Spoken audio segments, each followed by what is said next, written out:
সঁচাকৈ সময়ৰ প্ৰতি লক্ষ্য ৰাখি বহুত কথা আলোচনা কৰিবলগীয়া আছে আৰু আপোনালোকৰ পৰাও শুনিবলগীয়া আছিল, আমি সময় দিব পৰা নাই। কিন্তু মই যিহেতু সাহিত্যৰ দিশৰ পৰা আহিছোঁ, গতিকে মই ভাষাৰ কথা অকণমান কৈ যাব লাগিব বুলি ভাবিছোঁ। এই 1826 পৰা 1836 চনলৈ অসমত কি ভাষা আছিল বুলি ক'লে আমি প্ৰায় বিমোৰত পৰিছিলোঁ কিছু বছৰ আগলৈকে। আমি 1836 চনত অসমত চৰকাৰী ভাষা বাংলা কৰা হ'ল বুলি আমি জানো আৰু বাঙালীসকলক তাৰ কাৰণে জগৰীয়া কৰি থাকোঁ। এতিয়ালৈকে মাজে মাজে সংঘাত সৃষ্টি কৰিও থকা হৈছে। এই 26 পৰা 36 অসমত কিন্তু যিটো ভাষা আছিল, সেই ভাষাটো মোগলসকলে ব্যৱহাৰ কৰা ভাষাটোৱে আছিল, যিটো ব্ৰিটিছে চৰকাৰী ভাষা কৰি থৈছিল, উৰ্দু পাৰ্চী ভাষা। আৰু সেইকাৰণে অসমীয়া ভাষাত চৰকাৰী অফিচৰ যিবোৰ কাম কাজ সেইবিলাকত বহুত উৰ্দু আৰু পাৰ্চী শব্দ সোমাই আছে। আলপিন, আলমাৰী, জবাবদিহি, আপোনাৰ জমাবন্দী, এইটো চব তাৰ পাৰ্চিয়ান ভাষাৰ শব্দ আমাৰ সোমাই আছে। কিতাপ কলম দোৱাত এইবোৰ চব তাৰ মূলতে হ'ল যে সেই ভাষাৰেই শাসন চলিছিল। কিন্তু 36 চনত ব্ৰিটিছ চৰকাৰে ঠিক কৰিলে যে তেওঁলোকে প্ৰান্তীয় ভাষাবিলাকেৰে তেওঁলোকৰ এই প্ৰভিন্সবিলাক শাসন কৰিব। আৰু প্ৰান্তীয় ভাষা অসমত কি সেইটো ব্ৰিটিছক ৰিপৰ্ট দিবৰ কাৰণে দায়িত্ব দিছে জেনকিন্সৰ লগ লাগিছে তেতিয়া এজন ব্ৰিটিছ মিছনেৰী উইলিয়াম ৰবিনছন। আৰু ৰবিনছনে জেনকিন্সক ৰিপৰ্ট দিছে। ৰবিনছন ভাষাবিদ আছিল, কিন্তু তেওঁ ব্যৱসায়িক কামত অসমীয়া মানুহ ব্ৰিটিছক অসমত থাকিবলৈ সুবিধা কৰিবলৈ 1839 চনত প্ৰথমখন অসমীয়া ভাষাৰ ব্যাকৰণো লিখিছে। কিন্তু সেই ৰবিনছনে ৰিপৰ্ট দিছে জেনকিন্সক বনাই পেলাই যে অসমত আচলতে বাংলা ভাষাতে চৰকাৰী ভাষা হ'ব লাগে। আৰু তাৰ পাছত অসমত বাংলা ভাষা চৰকাৰী ভাষা হোৱাৰ লগে লগে বংগদেশৰ পৰা চাকৰি কৰিবৰ কাৰণে কেৰাণী মহৰী কাম কৰিবলৈ অজস্ৰ মানুহ অসমলৈ অহা আৰম্ভ কৰিছে। আনকি স্কুলত টিচাৰ কৰিবৰ কাৰণেও ব্ৰিটিছে যিবোৰ আধুনিক স্কুল খুলিছে তাত শিক্ষক কৰিবৰ কাৰণে বংগদেশৰ পৰা শিক্ষকবোৰ আহিবলৈ আৰম্ভ কৰিছে। আমাৰ গোহাঁই বৰুৱাৰ শিক্ষক বাঙালী, আমাৰ বেজবৰুৱাৰ শিক্ষক বাঙালী, পাঞ্জনাৰায়ণ গগৈৰ শিক্ষক বাঙালী। 1903 চনলৈকে অসমত বাঙালী ভাষাতে শিক্ষা চলিছে, 1903 চনলৈকে। আৰু এই কথাটো যেতিয়া আন্দোলন হ'বলৈ আৰম্ভ হৈছে অসমত বাংলা ভাষা গুচাই অসমীয়া ভাষা প্ৰতিষ্ঠা কৰিবৰ কাৰণে, তেতিয়া বাঙালী মানুহবোৰে কিন্তু বিৰোধ কৰিছে। কাৰণ তেওঁলোকৰ ভাষা গুচি গ'লে চাকৰি গুচি যাব। তেতিয়া তেওঁলোকে অসমীয়া ভাষাটোক বিৰোধ কৰি বাংলা ভাষাটোকে প্ৰতিষ্ঠা কৰিবলৈ যত্ন কৰাটো হয়। কিন্তু 1836 চনত অসমত বাংলা ভাষা জাপি দিয়া কামটোত বাঙালী মানুহ জড়িত হৈ থকা নাছিল। সেইটো আমি ৰিপৰ্টেৰে সৈতে তথ্যবোৰ আজিকালি পাওঁ। গতিকে এতিয়া যদি কোনোবাই সেই কথাটোক লৈ বাঙালীসকলক জগৰীয়া কৰি সংঘাত সৃষ্টি কৰিবলৈ চেষ্টা কৰে, আমি কিন্তু জ্ঞানেৰে সৈতে সংঘাতক বাধা দিয়া উচিত। ইয়াণ্ডাবু সন্ধিৰ চৰ্চাই আমাক সেই শক্তিটো কিন্তু দিব লাগে। আমি এতিয়া সেই কথাটো পাওঁ, সেইটো জেনকিন্স আৰু ৰবিনছনে কৰা কাম। কাৰণ যেতিয়া মিলছ আহিছে, মফত মিলছৰ যিটো ৰিপৰ্ট, মিলছক আনন্দৰাম ঢেকীয়াল ফুকনে শিৱসাগৰ বৰপুখুৰীৰ পাৰত ছপা কৰা যিখন অসমীয়া ভাষাৰ বিষয়ে পুস্তিকা জমা দিছে, সেই পুস্তিকাখনত ঢেকীয়াল ফুকনে নাথান ব্ৰাউনৰ মাইলছ ব্ৰনছনৰ পৰা অনুপ্ৰাণিত হৈ, কাৰণ ঢেকীয়াল ফুকনৰ ঘৰ নগাঁৱত, তেওঁ মাইলছ ব্ৰনছনক লগ পাইছে, নাথান ব্ৰাউনক লগ পাইছে। তেওঁ যিখন ৰিপৰ্ট দিছে তাত অসমীয়া ভাষা অসমৰ চৰকাৰী ভাষা হ'ব লাগে বুলি লিখিছে। সেইখন মফ মিলছৰ ৰিপৰ্টত গোটেইখন ছপা কৰি থৈ দিয়া আছে। তেতিয়া সেই মিলছে যেতিয়া কথাটো গভৰ্ণৰ জেনেৰেলক জনাইছে, জনোৱাৰ পিছত গভৰ্ণৰ জেনেৰেলে জেনকিন্সলৈ আকৌ খবৰ দিছে যে এইটো এনেকুৱা ৰিপৰ্ট আহিছে, তুমি আকৌ এটা ভালকৈ বিশ্লেষণ কৰা। জেনকিন্সে ৰবিনছনৰ সহায়ত আকৌ খবৰ পঠিয়াইছে যে বাংলা ভাষাই ইয়াত চৰকাৰী ভাষা হ'ব লাগে, ঢেকীয়াল ফুকনৰ কথাটো সত্য নহয়। এইটো 1852, 53, 54 চনৰ কথা। তাৰপিছত যেনিবা আন্দোলনটো আৰু বাঢ়ি গ'ল। সেই আন্দোলনটোৱে এটা আমাক সাংঘাতিক সহায় কৰিলে, যিটো কাৰণে আমি আজি একত্ৰিত হৈ বহি আছোঁ। অসমীয়া মানুহে ভাষাক লৈ অসমীয়া জাতি গঠন কৰিলে, যিটো পৃথিৱীৰ বহুত ঠাইত কিন্তু ধৰ্মক লৈ, সংস্কৃতিক লৈ আছে। আমাৰ ধৰ্ম সংস্কৃতি বেলেগ হোৱা স্বত্বেও একত্ৰিত হৈ আমি অসমীয়া হৈ আছোঁ ভাষাটোৰ কাৰণে। আৰু সেই ভাষাটো 36 বছৰ ব্ৰিটিছে দমন কৰি থোৱাৰ কাৰণেহে আমি ভাষাটো ৰক্ষা কৰিবলৈ একত্ৰিত হ'বলৈ কিন্তু নৱজাগৰণটোৰ জন্ম দিলোঁ। আৰু 1872 চনত যিটো অসমীয়া ভাষা পুনৰ প্ৰতিষ্ঠাৰ কাম হৈছে, 1873 চনত বিদ্যালয়ত, 72 চনত অফিচবিলাকত, সেই কামটো কৰিবলৈ যিকেইজন মানুহে কাম কৰিছিলে, সেই মানুহকেইজনকো ইয়াণ্ডাবু সন্ধিৰ সময়ত আমি স্মৰণ কৰা ভাল। কাৰণ তেওঁলোকে জাতি গঠন প্ৰক্ৰিয়াৰ আটাইতকৈ গুৰুত্বপূৰ্ণ কামখিনি কৰি থৈ গৈছে, ভাষিক যিটো জাতীয়তাবাদ। সেই মানুহকেইজনৰ এজন মাইলছ ব্ৰনছন। নিশ্চিতভাৱে তেওঁৰ গুৰুত্ব আমি একেবাৰেই অৱহেলা কৰি থকা পৰ্যায়ত আছোঁ। নাথান ব্ৰাউন, মিছনেৰীসকলৰ কথা আমি ক'বই লাগিব। তাৰ লগত জড়িত হৈ থকা এগৰাকী মানুহ আছিলে আমাৰ স্বৰ্গদেউ শেষজন কন্দৰ্পেশ্বৰ সিংহ, যাক লৈ পেলাই 1857 চনত মণিৰাম দেৱানে স্বাধীনতা আন্দোলন কৰিছিল, ঊনবিংশ শতিকাৰ শেষৰটো স্বাধীনতা আন্দোলন। তাৰপিছতে 1921 চনত মহাত্মা গান্ধী আহোঁতে স্বাধীনতা আন্দোলন কৰিছোঁ। মাজৰ সময়খিনি অসমীয়া মানুহে স্বাধীনতা আন্দোলন কৰা নাই। সেই কন্দৰ্পেশ্বৰ সিংহক মণিৰাম দেৱানৰ এটা পৰিকল্পনাৰ মতে যুদ্ধত অৱতীৰ্ণ কৰোৱাই নিৰ্বাসন দণ্ড দিয়া হ'ল গুৱাহাটীলৈ। তেওঁ গুৱাহাটীত বহি আছে। স্বৰ্গদেউ যোৰহাটলৈ আহিব নোৱাৰে, তেওঁৰ ৰাজকাৰেণ্ট ব্ৰিটিছে দখল কৰিলে। সেই কন্দৰ্পেশ্বৰ সিংহক লৈ পেলাই গুৱাহাটীৰ সভাখন হৈছে অসমীয়া ভাষা পুনৰ প্ৰতিষ্ঠাৰ কাৰণে। 1871 চনত গুৱাহাটীৰ সভাখন হৈছে, তাত তেওঁ সভাপতি।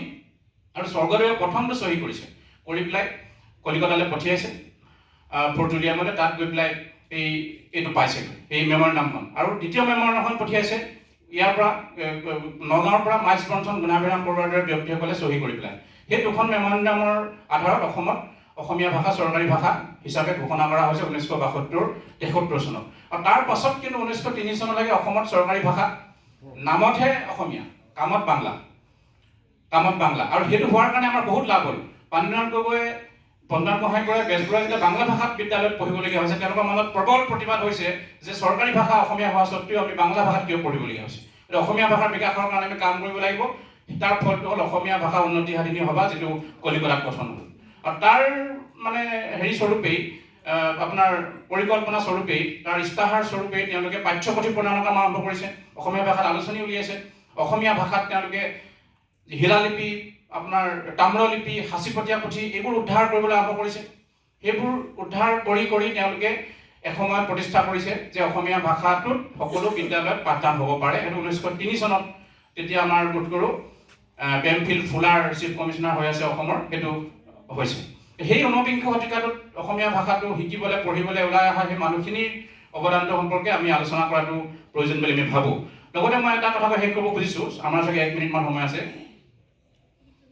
এইটো হ'ল যে আকৌ অৰ্থনীতিলৈ ঘূৰি আহিছোঁ দেই, ঠাকুৰ ডাঙৰীয়াই যিটো কথা ক'লে সেইটো হ'ল যে চাহ বাগিচা পত্তনৰ কাৰণে যিসকল ব্যক্তি অসমলৈ অনা হ'ল, অজস্ৰ মানুহ চাহ বাগিচা পত্তনৰ কাৰণে অনা হ'ল।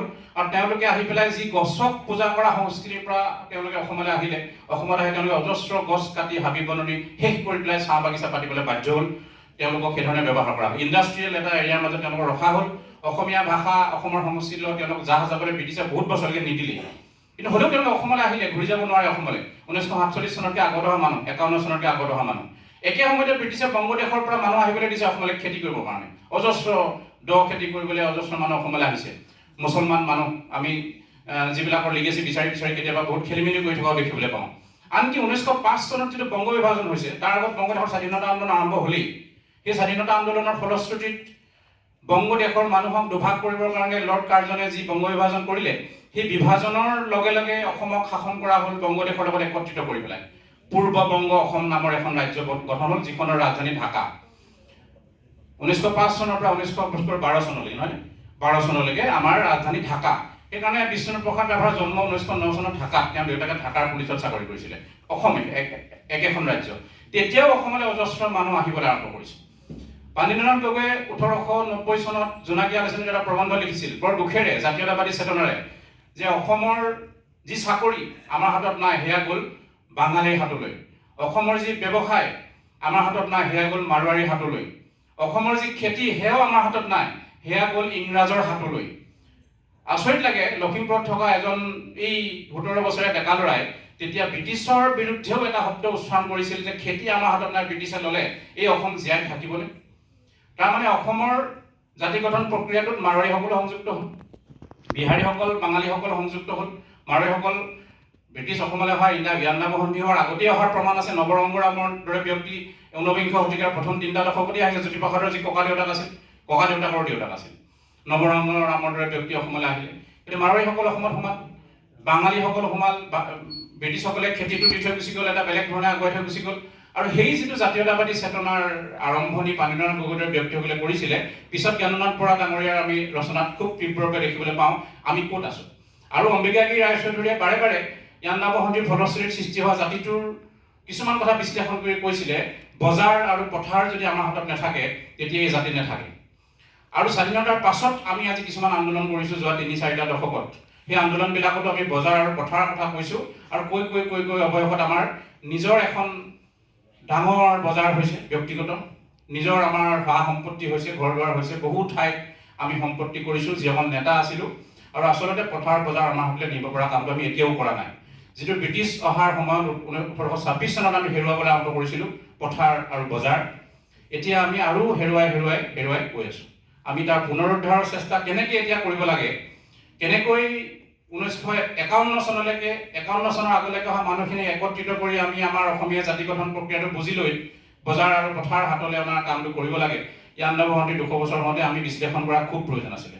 ঠাকুৰ ডাঙৰীয়াই কোৱাৰ দৰে ইৰাৱতী নৈৰ পাৰৰ মানুহবোৰে ইয়াণ্ডাবু সন্ধি হৰাৰ সন্ধিৰ কাৰণে যিদৰে আলোচনা নকৰে, আমাৰো চাগে প্ৰশাসন আৰু বহু ব্যক্তিয়ে ভাবিলে যে এখন আমি পৰাজিত হোৱাৰ সন্ধি, আলোচনা কৰিবলগীয়া বিষয় আমাৰ নহয়, সেইকাৰণে আলোচনালৈ নাহিল। আৰু আজি মাত্ৰ কেইটামান দিনৰ পাছত 200 বছৰ পাৰ হৈ যাব। তেনেকুৱা এটা সময়ত ৰীতা চৌধুৰী বাইদেউৰ উদ্যোগত আৰু শিৱসাগৰ গাৰ্লছ কলেজৰ সহযোগত এই ধৰণে আমি দুটামান কথা পাতিবলৈ যে সুযোগ পালোঁ, আয়োজকসকলক পুনৰ আমি বিনম্ৰ ধন্যবাদ জ্ঞাপন কৰিছোঁ। আৰু ধন্যবাদ জ্ঞাপন কৰিছোঁ আপোনালোকক। মই বহুকেইগৰাকী জ্যেষ্ঠ ব্যক্তি দেখিছোঁ, যিকেইগৰাকী ব্যক্তি আচলতে নিজে একোটা অনুষ্ঠানৰ দৰে আপোনালোকৰ উপস্থিতি আমাক আলোচনাখিনি কৰিবলৈ বৰ সাহস দিলে। মই সুৰেশ শইকীয়া ছাৰক চিনি পাইছোঁ আৰু কেইবাগৰাকীকো চিনি পাইছোঁ। আমাৰ বাচিল আছে, তেওঁ ৰিচাৰ্চ কৰি আছে ঔপনিৱেশিক শাসনৰ বিষয়ে, অসমৰ বিষয়ে। তেওঁ ইয়েল ইউনিভাৰ্চিটিৰ ৰিচাৰ্চ স্কলাৰ পলিটিকেল ছায়েন্সৰ। আপোনালোকৰ একো একোজন ব্যক্তিৰ উপস্থিতি আমাৰ কাৰণে বহু ব্যক্তিৰ দৰে। আপোনালোক আটাইৰে আগত এই কথাখিনি ক'বলৈ পাই আমি গৰ্বিত।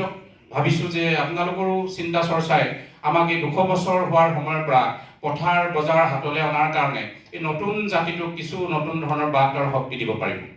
এইখিনি কথাৰে আমি আজি আমাৰ আলোচনা সামৰিব খুজিছোঁ। সম্পূৰ্ণভাৱে 1 ঘণ্টা সময় আপোনালোক আমাৰ লগত থাকিলে পুনৰ ধন্যবাদ।